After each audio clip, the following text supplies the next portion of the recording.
Tayon, mga unta. Kain tayo. Let's eat our food.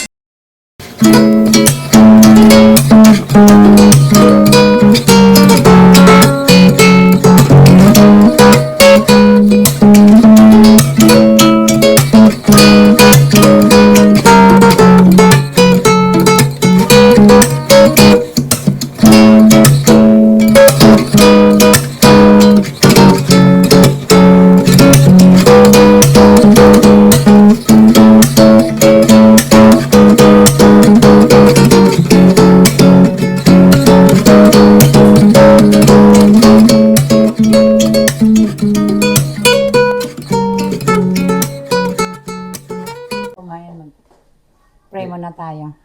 Ikaw na, RJ. Dear God, Heavenly Father, we thank you for this day. We thank you for this wonderful day, Father God. As we eat our lunch, Father God, may you bless this food and sanctify, Father God. And also pray, Father God, for my son in the Philippines, Father God. Thank you, Lord, for always guiding him, Father God, for keeping him safe, for keeping him healthy. Maraming salamat, Lord, sa lahat ng biyaya mo at sa pag-iingat mo sa kanya, Panginoon. Sa mga magulang ko, si Mami, si Pop, si Daddy, for keeping them healthy, Father God. Maraming salamat, Lord, sa lahat-lahat ng biyaya mo, Panginoon. At sa nawa, patuloy mo kaming pakaingatan at maging healthy lagi, Panginoon, lalo na sa mga magulang namin. At ilayo niyo po sila sa sakit. In this we pray in Jesus' mighty name. Amen. Amen. Hello mga katsang! Hello mga makachong. Kain tayo. Mga unta. Kukunin ko na ng extra. Mga unta. Mga unta. Itong kaya marami tayong food. Sineselebrate namin yung graduation ng aking apo. Mapapanood niyo siya sa YouTube. Kasama yan sa vlog namin. Kumakanta siya. Praise and worship. Ano mga niluto pa may ngayon? Ayan, ito, gulay. Yung pakbet ko, walang kalabasa. Kasi wala akong kalabasa dito sa hindi available eh. Kung ano na lang, tapos pork chop, tapos yung shrimp na may garlic, tapos tanghon, tapos salmon na nakaluto sa butter. Sarap. Oo. Isang linggong pag-ibig na naman to. Talaga. Isang linggong ulam. At saka talagang celebration, 4 lang kami na magsi-celebrate to sa apo namin. Bilang pag-graduate ng second year. Thank you, Lord, sa lahat ng blessing. Samahan niyo po kami. Saluhan niyo kami. Tama na, anak. Ano tayo? Talagang pambahay lang talaga ito, oh. Naku. Tinalo pa yung Mekeni. Mekeni doon sa Pilipinas. Ayan, ang mga kaganapan ngayon.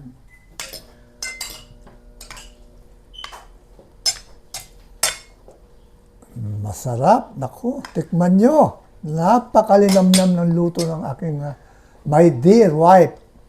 Oh yeah. The best. Yan ang nagustuhan ko sa kanya. Dahil ako napaibig. Ang bait. Ang yun pagmamasta maigi. Pagtulog. Mataas ang kilay. Mataas na talaga yan. Mataas yung pagkaguhit.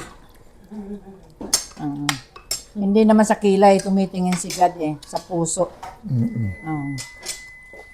Yun.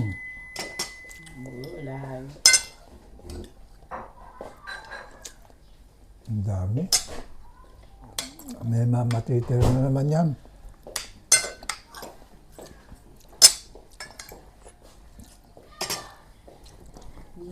Saka isa pa, wala ako dito bukas. Kaya nagluto na ako ng marami. Hindi siya marunong magluto. Para marami din siyang makain. 4 days ako wala dito.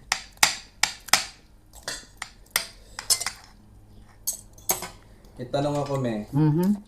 Since celebrate natin ang graduation sa second year high school ni Rob, At since ikaw ang talaga ang nagpalaki kay Rob, ano-ano yung mga struggle ng lola sa pagpapalaki sa apo?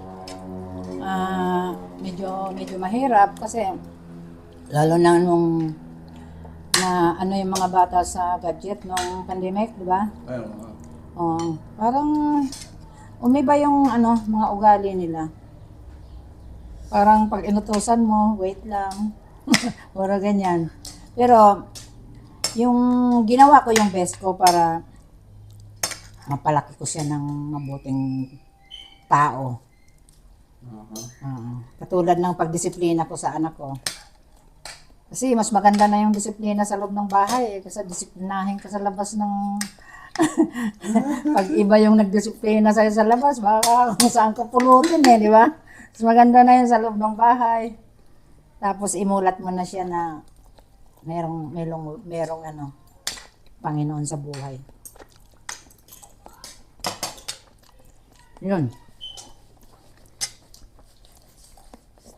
Ano naman yung masarap sa pag-aalaga sa apo?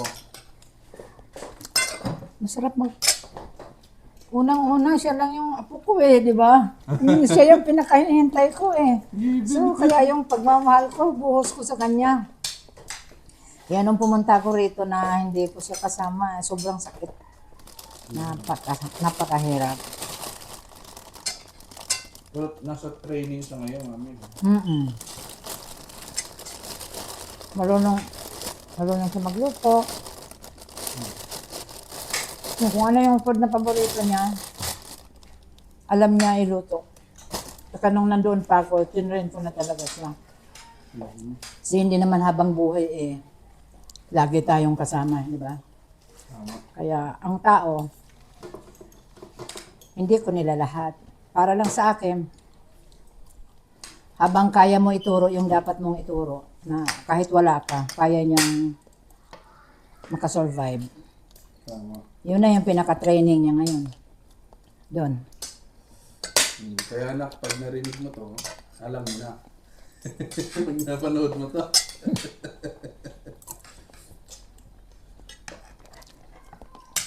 Mas masakit yung wala yung mga magulang mo, wala ka pang makain. Pero ikaw, wala man kami, kumpleto ka. Meron kang food, nag-aaral ka. Kaya pagbutihin mo yung pag-aaral mo ako.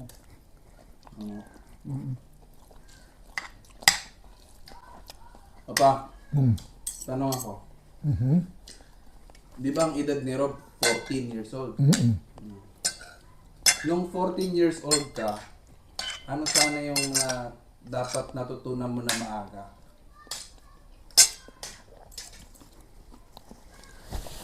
Marami. Dahil yung kailangan kami sa kaming noon, iba ngayon. Noong mahigpit, kailangan tumulong ka sa bahay bago ka lumabas. Lalo kung gantong ginawa namin ng mga inyo, tutulong ka sa kusina na kung anong dapat pagawa sa'yo, gawin mo. Katulong paghihiwa ng mga gulay o ano man, paglilinis ng mga pinaggamitan. Yun ang mga natutunan ko. Mahirap ng araw. Ngayon maganda ng mga bata ngayon Wala lang masyadong hirap. Yung araw parang mga Kastila ka daw pag May gulpi ka. May palo binibindi ka. pa di orig, ano? Hindi ko naranasan yun. Ha? Nakadapa. Ako naranasan ko yun, ha? Ganto kalapad yung kawayan. Mm. Alam mo naman yung araw. May maraming mga ang sakit ng kawayan kaysa sa doon sa kahoy. Lumukod sa munggo. Ako, Naranasan ko yun. hindi. Ayaw ko. Mahirap Kaya sumunod ka na lang. Maganda ang ng araw. Ngayon, ang hirap suwitoy ng bata pag hindi mo talaga tinutukan.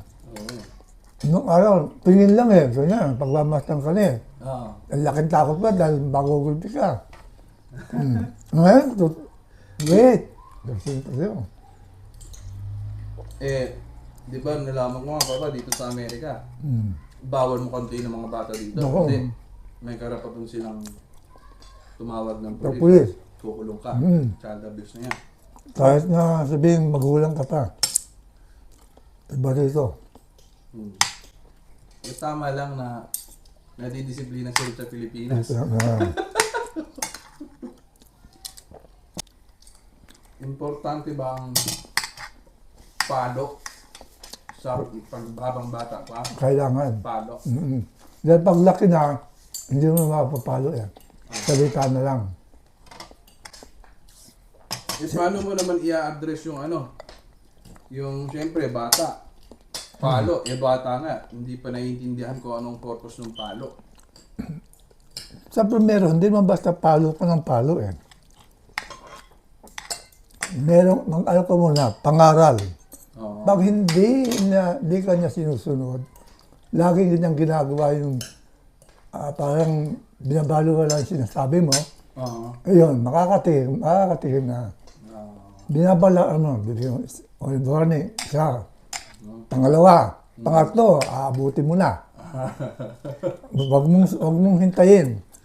O, ganun. Ang ginawa mo, dapa. Hindi naman palong basta palo ng palo. Dapa.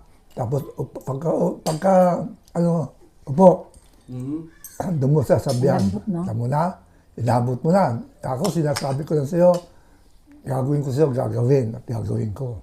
Pag hindi ka sumusunod. Sasabihan mo ba kung bakit mo pinalo? Oo. Sasabihan ko muna bago ko siya papaluin. Sabihan mo, anak, Ngayon ang disiplina ko. pinalo kita dahil mukhang hindi mo natatandaan yung sinasabi ko sa'yo. Eto, matatandaan mo na. Gano'n na.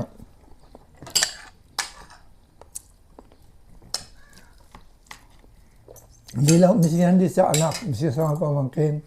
Meron ko sinasaltik. Kaya natatakot sila. Kaya sabihin ko, tititigan ko lang gano'n. Wala na. Yuyuko na yun. Yuyuko na. Titigil na. Alam nila pagka tumingin ako Hindi ka ba nilagot? Nahipit ako. Ngayon, hindi na. Malaki na sila Ernie, hindi na. Nakatingin sila talaga ng palo. Hindi siya si Gerly. Sige ng palo. Dapa, diretso ang kamay. Kahit nag-isang babaeng anak mo yun. Sabi ko sa kanya, pantay-pantay. Walang nahingkay lahat. Wala akong sinisino. Pero pag magkamali kayo, may palo kayo. Ikaw naman, mami, paano kayo disiplinahin ng magulang mo? Ganun din, palo. Pag matagal ka, sinong araw sa probinsya, manguha kang, utusan ka, manguha kang kahoy. Ang gatong. Saan to nga? Sa Cebu? Sa Bugo? Sa sa Masbate na. Masbate. Kasi 4 na taon na ako. Galing taga Cebu kami, pero yung mga dauba dyan, mga Nunez dyan, manood. Taga taga Bugo, Guadalupe, Kayaan, Tabugon. Yan yung mga lahi namin dyan. Isang baryo yung taga Kayaan na dauba. Dauba ako before. Mandalaga pa ako. Nunez yung nanay ko. Yun. Nung nalipat kami ng Masbate, 4 na taon lang ako. Pero marunong ako magbisaya kasi Bisaya kami sa loob ng bahay. Kasama mo si inay, no? Oo. Sa Masbate na. Oo. Masbate. Palok talaga kayo, no? Buong family na kami, Masbate. Ayun.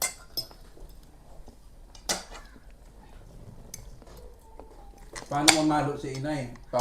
Pagkatapos ka paluin, sasabihin ko, ba't ka pinalo? Hindi na. Bahal. Palo na lang. Pag matagal ka, hindi niya alam. Kasi mga bata, nagbubulak-bul pa yan, manguha ng santol. Di ba? Manguha ng prutas. Maraming prutas nung araw, hindi katulad ngayon. Wala na, sa dami na ng populasyon, daming tao. Nung araw, bayabas, nakapalat lang yan sa daan. Kay Mito, may kay Mito sa inyo. Oo. star apple, Aratilis. santol, lahat, Aratilis. oo, yan. Yung maliliit na. Marami yan. Pero ngayon, ultimo sa kabundukan, sinigwelas. Mm. Pag matagal ka, nautusan ka, pagbalik mo niyan, sigurado. Ikaw pa yung magsasaing. Oo, train talaga. Kaya bata pa lang, 7 taon pa lang, marunong na ako Marunong na. magsaing. Iba ang araw talaga, magandang ano. Sa bukid naman, nung araw simple lang naman ang mga pagkain doon. Pag linggo lang pumupunta ng bayan para bumili ng kadalasan binibili doon. Asin, gaas, bagoong. Yung isda na hindi nasisira, yung mga tinapa na isda, yung mga tulingan na ganyan. Hindi, iba. Kasi gulay, sagana na. Masipag yung mga magulang ko magtanim. Lahat ng gulay meron kami. Wow. Oo, meron kaming mais, kamuting kahoy, kamote, palay, tabako. Yun yung nakagisnan ko na mahilig talaga sila magtanim. Mabubuhay yung mga anak. 8 kami.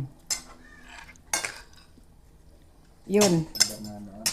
Naabot mo ba yung Rose Boulevard? Ang naabutan ko na si Baywalk na, ang Ross Boulevard, Baywalk. Bewok na. Oo. Hindi na. Kay Estrada yun, kay Estrada. Wala na. Wala na. Kay ano pa, kay si Magsaysay pa. At tapos nung kay Marcos, yun na, nag-umpisa na magpatampak si Marcos. Pero kung inabot mo yung talagang Rose Boulevard, katulad nung naroon sa embassy, papuntang Philippine Navy, Aha. ganun ang May Cultural Center, wala yan. Pagka mangingisda yung kapatid ko, Oo. si tatay namin, mangingisda. Doon dumadaong. Oo. Alam mo yung bangka? Mhm. Binubuhat namin yung pinapasan dito. 10 taon ako. Pag nalubog yung pa ako, hindi ako makaahon. Sisigawan pa ako. Ito nung kabataan mo naman. Ito, mga ilang taon ka na ito? Alin, ngayon? Nung nagbubuhat kayo ng... Sa ayun nga, 8 taon pa lang, tinitrain na ako. May makina ha? Oo. Bubuhatin mo. Sabi siyo, ito, namamaga ito, nangingitin to. Pagbuhat mo. Minsan, 2 lang kayo. Doon sa kabila, dito ka sa kabila. Mga ganun naman ang experience mo nung kabataan mo. Talagang sisigawan ka pag hindi ka makatayo. Sigaw! Tayo! Dampa ka! Sabi siya gano'n. Kaya dyan ako nasanay. Na-train ako. Hindi ako nagsisisi. Ayun nga pala, Papa, yung disiplina ba sa inyo ng magulang nyo nung kabataan nyo? Ngayon ba, may galit kayo, ganyan? Wala. Nagtanim ba kayo ng galit? Kasi umiyak kayo, iniwanan kayo. Hindi. Maganda. Pero Mas kung gusto hindi naman matitigas ang ulo namin. Ako, hindi matigas ang ulo ko. Siyempre, bata ka, makulit ka, mahilig kang yung tatakas ka. Tumatakas ako. Pag uwi ko, may tama ako. May palo ako. Hindi yung hampas ng hampas. Dadapa ka. Kaya matatakot ka lagi eh. Ibig sabihin, ang purpose ng palo noon, para matakot ba sa magulang? Para makinig ka sa sinasabi. Para makinig sa sinasabi. Marespeto ka. Panigurado naman ang sinasabi naman ng magulang noon. Sa ikakabuti nyo. Oo, okay. Sa pagkabata nyo, sa paglaki nyo. Maganda naman. Maganda. Sa akin, ko. Wala akong sama ng loob sa sa mga kapatid ko, sa magulang ko. Maganda. Siguro, Papa, yung mga kurakot ngayon na na politician, hindi napalo ng bata, no? Hindi. Walang takot eh. Wala. Hindi, lalo yung mga mayayaman. Hindi ko nakita. Walang palo siguro Wala. yung mga yun, ano? Wala. Sige lang eh. Hindi ka tulad mahirap talagang may palo. Iba may batok pa eh. May suntok pa. Latigo nga to. Yung buntot pagi, totoo yun. Oo. Nangahampak. Naku, lumalata yun. Nakakaawa. Kaya ako hindi ginamitan ng magulang ko, hindi Kawayan. Yung Buntot kawayan. pagi? Oo. May alam ako dyan, Papa, sa buntot pagi. Di ba sabi nila, pag napalo ka ng buntot pagi, makangayayat ka? Depende daw. Depende. Kung yung pagi, nung kinuha yung buntot, pinatay. Dapat daw, para ma-effective daw yun, kailangan puputulin mo lang yung pagi, yung buntot niya. Pero yung pagi, buhay pa rin. Hindi. Habang buhay daw yun, Oo. parang buhay din yung buntot pagi. Na pag hinataw mo, makangayayat talaga yung hahatawin mo kasi buhay nga. Hindi ako naniniwala. Talagang, kaya ginawa yun, hindi man pinangahampas sa magulang, sa mga anak eh. Panakot lang. Panakot Pero, lang. talagang pag, ewan ko, kung matigas ang ulo, pero wala pa akong nakitang Pero nakahampas ka ng magulang buntot pagi? Hindi. Hindi pa? Hindi. Talagang Sa amin, yun, ano lang, ginagawa. Kawayan, mami. Pag nakahuli ng pagi, inihingi kagad yung buntot. Tinatalian yung yung pinaka niya, tinik niya. Oo. Masamang makatinik yun eh. Parang tetano, parang mamamaga talaga yung mo. Yun nga daw. Hindi. Hindi mo na ubos yung Hindi ka tatayo dyan, papaluin kita. In-apply. Hinaploy. In-apply yung pinag-usapan. Ay, binalik na rin sa Hindi, bukas. Pangbukas. Pag adobo talaga, sarap ng kape, no? Kasi siguro, yung gano'n na kaman. May nakasiksik na adobo dito sa baba. Tapos bihigop ka ng kape. Nako, ang sarap. Ito pala yung tanong ko sa'yo. Kasi sa Pilipinas, pagdating sa atin ng 60 years old, pag kunya 60 ka sa Pilipinas, iba na, parang yung kinukulong na lang nila yung sarili nila sa kwarto. Bawal ka na magtrabaho. Bawal na magtrabaho. Yung parang talagang matanda na, tignan. Matanda na. Kain ka na. Halos ang trato na ng kahit mga kamag-anak nandun na lang sa kwarto, hahatidan lang yung pagkain, mga ganun na. Yung pag yung 60 and above ka na ba? Ikaw ba, ilang taon ka na ngayon? 38. Oh, tingnan mo, 38 ka lang. Batang-bata. Batang-bata. Nata pa ako. Sariwa ka, sir! Hindi ba paano ba may enjoy ng mga kalalakihan na nasa 70 pataas, sabihin na natin 70 pataas, paano ba nila may enjoy ang buhay nila? Kumbaga, ikaw, paano, masaya ka ba ngayon sa buhay mo, Papa? Siyempre, Oo. habang tumatanda ako, Talagang, inaano ko na bakit pa ang gaganito yung sarili ko. Gusto ko humabang buhay ko. Sabi, huwag ka laging konsumido para humabang buhay mo. ayan, tama yan. Ayan, Sa mami nyo,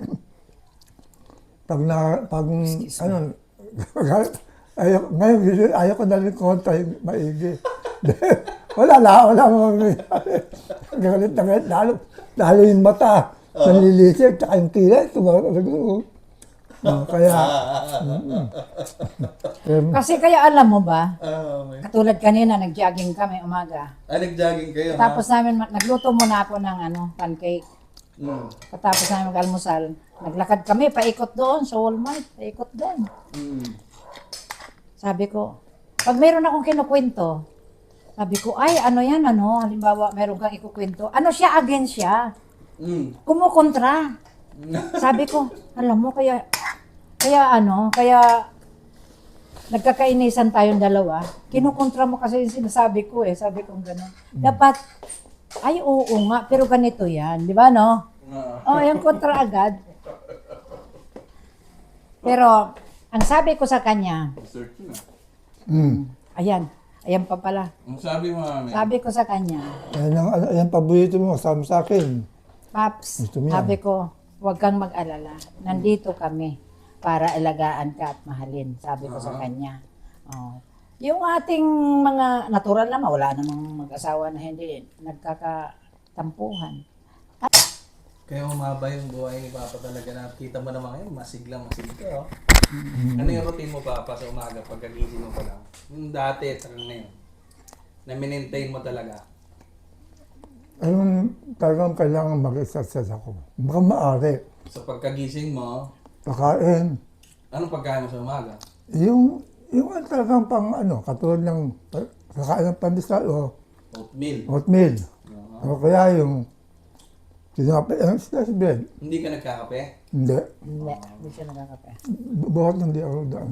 Eh di pagkatapos ng kain mo, anong next? Pahinga, Ay, Mga ilang minuto? pupunta sa ano.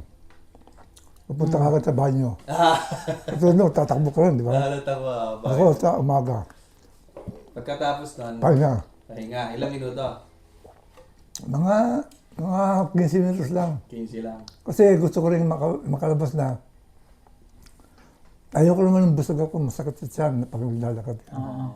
Maglalakad ka na. Oo, lakad. After 15 minutes, maglalakad ka na. Ah. Ilang minuto ka maglalakad? Kailangan ko maaari, isang oras eh. Isang oras. Ay, kailan Ano pa- to? May jogging o lakad lang? Lakad lang, walang Lakad takbo. lang. Walang takbo. lakad. Dahil yung nasabi sa akin nung nag-umpisa akong maglakad, tumatakbo ko. Aha. Pero nung, huwag mo sabihin, bilanggit ko na naman. Yung napangasawa ko yung kasakit, dinala doon sa Ayan tayo eh. Quezon City, Aha. yung sa institute ng sa Baga. Mm. Ang bait nung doktor na nakuha namin. Oh. Sabi sa akin, maganda yung ginagawa mo, Romy, o Mr. Damalanta. Mm. Pero parang wag ka na tumakbo. Lakad lang. Oo, lakad lang. Pero mula nun, naglalakad Oo, ka. dati tumatakbo ko, lakad. At saka swimming nga pala. Swimming. Swimming. Kasi nasanay ako sa dagat. Lumalangoy kami. Tapos miski na malaki alon, hindi sa pagyayabang. Oo. Totohanan yun. Lumalangoy kami. Gustong-gusto namin. Gusto mo ha? So, ngayon 38 ka na. Ngayon, tetelit ako. Ngayon 38 ka na. So, big sabihin, yung routine mo na yan, matagal mo nang ginagawa. Matagal Ilang na. taon na. Nag-umpisa akong maglakad ng 45. So, kung 8, 45, 83.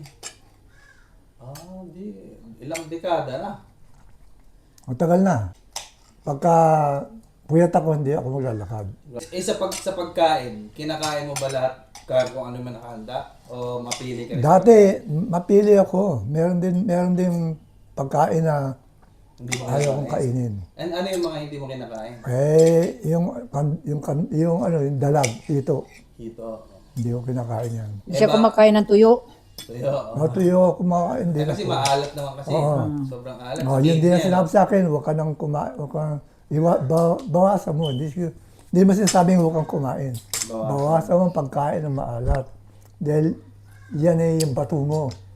Bulalo, papa. Ako kumakain din ako. Pero hindi lagi. No, hindi lagi. Katulad nung naroon tayo sa Pilipinas, bibili kami ng mahal sa doon sa Silang, bibili kami. Bulalo ka. Ang bubulalo. And sa problema, ikaw ba yung tipong dinidibdib mo ang problema? No, lalo na pagka Dinidibdib mo? yung mga nag-aaral pa yung mga anak ko, Oo. talagang ko. Kasi siyempre, maraming magtatanong sa iyo. Sabihin sa iyo, Manong Ruby, ano ang sikreto mo? 38 ka na pero hindi ka pa mahuhuli kay Tirso Cruz. Paano mo siyempre, magtatanong mga tao sa iyo. Talaga, 38, 83 ka na? At saka din Hindi halata. may pinagbabatayan ako. Ano? Meron yung kapitbahay namin nga, hindi ko yun, pinagmamalaki ko yun.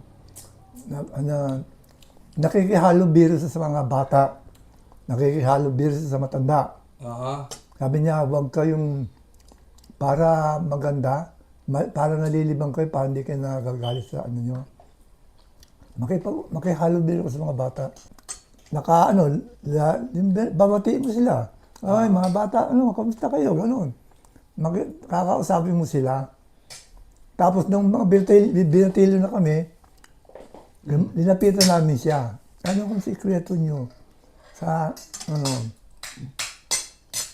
mababuhay. Dahil 95 na eh. Mm. Yan, laki. Nakakalakad pa sa ano. Di, ano? Nakapag-asawa Ano ba, pa. 95. Ang Pilipino laka. to? Oo.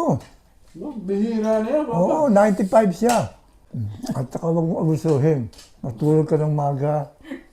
So, ibig sabihin, Papa, nung ano mo, medyo bata ka pa, disiplinado ka na talaga. No? Oo. 45, nag-umpisa ko, 45 na. Yung mga pagkain na ano, ayaw ko, hindi ko. Sobra. Oo. Yung mga Hindi atay, bawal, pero bawasan lang yung mga konti, atay, no? ito, hindi ko kinakain yun eh. Yung mga Atay. atay. Atay ng manok, atay ng baboy, ng baka. Hindi ako kumakain. Na kinikilig ako, magaspang. Kinikilig. Pero minsan, napapakain ako. Lalo ko yung ano eh, yung may atay eh. Hindi mo makita kung pag nalasahan ko, yun, lalabas ko. Lalabas mo. Ano. Lalabas ko. Pero healthy po yung Pops. Ano daw, pag yung atay nakita ni Pops, Pag nalagahan. pag nalasahan Mm. yung atay, ayaw ni Pops. Mm. Ba't ayaw mo ng atay, Pops? Healthy yun. Ewan ko. Maano nga ako eh. Hindi ka nasanay. Yeah. Hindi sinasala manok. Kami. Pinya ka. Tapos soda, ha? Yun. Yan, isa pa. Yan. Acid. Tamis nga. Good acid, bad acid. Mga Kunti lang naman ininom. Kasi lang. Pwede na yan. Hindi ko na iniinom men. Kumain pala ako niya. bawal naman. ko sa school. Pero alam mo kung anong bawal sa akin. Ano? Pag kumain ako ng prutas, Kape. uminom ako ng kape, yun yung bawal sa akin. Acid yung kape. Yung soda daw, sabi sa school, Mm. ang gamit daw ng mga soda, like yung mga Coke, panlinis daw yan. Subukan mo daw yung lutuan, babaran mo daw ng Coke, kinabukasan daw tanggal yun. Kahit daw yung inidoro, babaran mo ng Coke, kinabukasan linis din. Natuto Kasi yun. talagang para siyang pang-bleach. Kaya sabi ng iba, kaya pala pag sumasakit yung tiyan mo, pag may nakain kang madumi, pag ininuman mo ng Coke, gumagaling kasi nga parang bleach daw talaga. Ano, sabi niya, so gamot pala ang Coke, tawa na kami sa school. Masama ang Coke. Congratulations sa lahat ng mga gumraduate, pati sa aking apo. Yan muna yung topic natin ngayon. Bye! Bye! Thank you sa panonood nyo ng aming vlog. Please like and Mag-share. subscribe. Like. Bye. Bye. Bye, thank you. Thank you.